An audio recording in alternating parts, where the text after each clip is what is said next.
भारत की आज़ादी की कहानी में एक नाम ऐसा है जिसने बिना कोई हथियार उठाए दुनिया की सबसे बड़ी ताकत को घुटनों पर ला दिया था। सोचिए, एक दुबला पतला सा इंसान, हाथ में एक लाठी और बदन पर सिर्फ एक धोती, लेकिन इरादे इतने मजबूत कि पूरी ब्रिटिश हुकूमत हिल गई थी।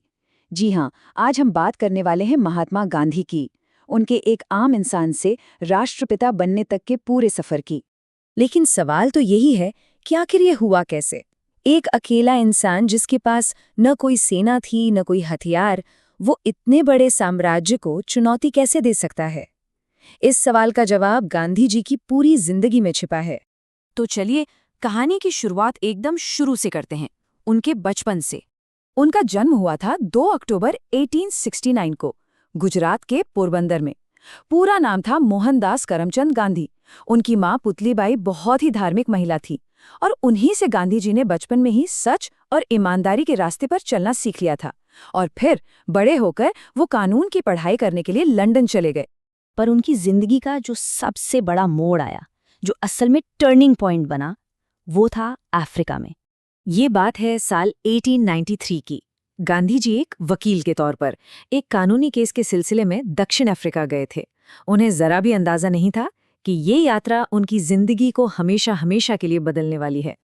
और फिर वो घटना हुई। ट्रेन में सफर करते हुए फर्स्ट क्लास का टिकट होने के बावजूद उन्हें सिर्फ इसलिए डिब्बे से बाहर फेंक दिया गया क्योंकि वो एक भारतीय थे। उस रात स्टेशन पर कड़ाके की ठंड में उन्होंने जो अपमान महसूस किया, उसी अपमान की आग ने उनके अंदर एक क्रांति को जन्म दे दिया। वो अपमान एक बहुत बड़े संकल्प में बदल गया। और इसी अपमान और अन्याय के अनुभव से उनके सबसे ताकतवर हथियार का जन्म हुआ, सत्याग्रह। मतलब सत्य के लिए आग्रह करना, अपने हक के लिए लड़ना, लेकिन बिना हिंसा के, बिना हाथ उठाए। ये सिर्फ एक शब्द नहीं था, ये अन्याय से लड़ने का एक बिल्कुल नया और शक्तिशाली तरीका था।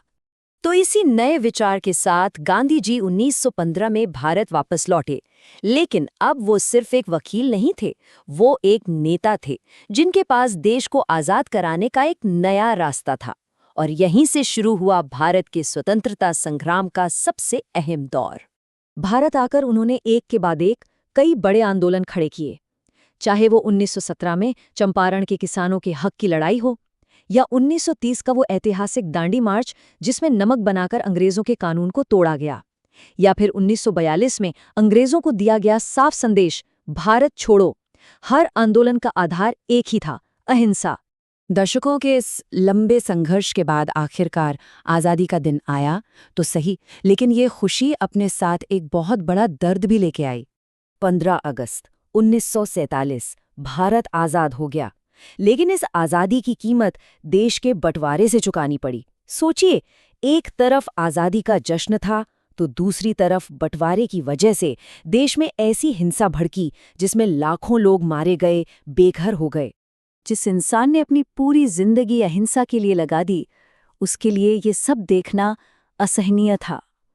गांधी जी इस नफरत की आग से बहुत ज्यादा दुखी थे।